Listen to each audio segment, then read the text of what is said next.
एक गांव में राम और उसकी पत्नी सीता रहते थे।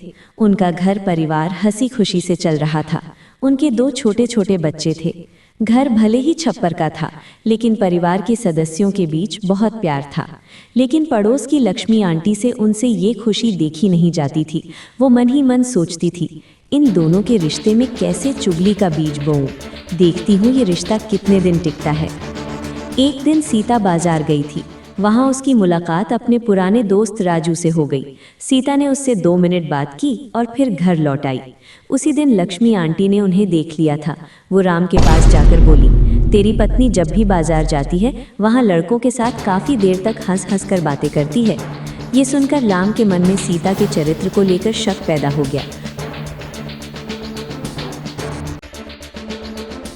उसी रात इस बात को लेकर दोनों के बीच जोरदार झगड़ा हुआ। सीता ने बहुत समझाया, लेकिन राम के मन से शक नहीं गया। कुछ दिनों बाद लक्ष्मी आंटी सीता के पास आईं और बोली, तेरा पति हमारे गांव की स्कूल की मीना मैडम को हमेशा अपनी गाड़ी में बैठाकर घुमाता रहता है। ये सुनकर सीता के मन में भी राम के चरित्र को लेकर शक पैदा हो गया। जब उसने इस बारे में राम से पूछा तो दोनों के बीच बहुत बड़ा झगड़ा हो गया। बच्चे डर के मारे रोने लगे। लेकिन लक्ष्मी आंटी की चुगली यहीं नहीं रुकी। वो राम के पास जाकर बोली, तेरी पत्नी बच्चों को स्कूल छोड़कर घर लौटते समय अपने पुराने दोस्त राजू के पास काफ़ी देर तक बैठती है।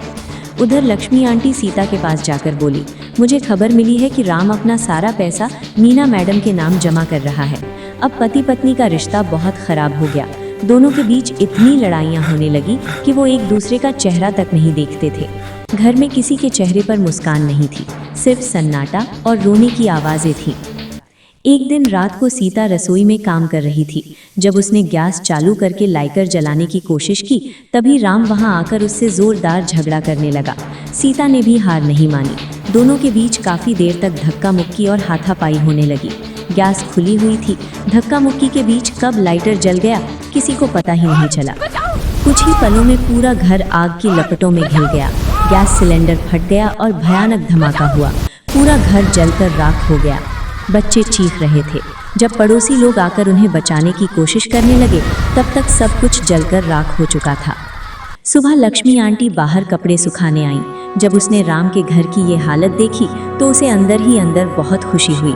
जो 3 चुगलियां उसने की थी, उसी चुगली की आग ने राम के परिवार के साथ साथ उनके घर को भी जलाकर राख कर दिया था। शिक्षा: चुगली का जहर धीरे धीरे दिल में उतर जाता है। जब शक और गुस्सा मिल जाते हैं तो एक छोटी सी गलती भी पूरी जिंदगी को जलाकर खत्म कर सकती है।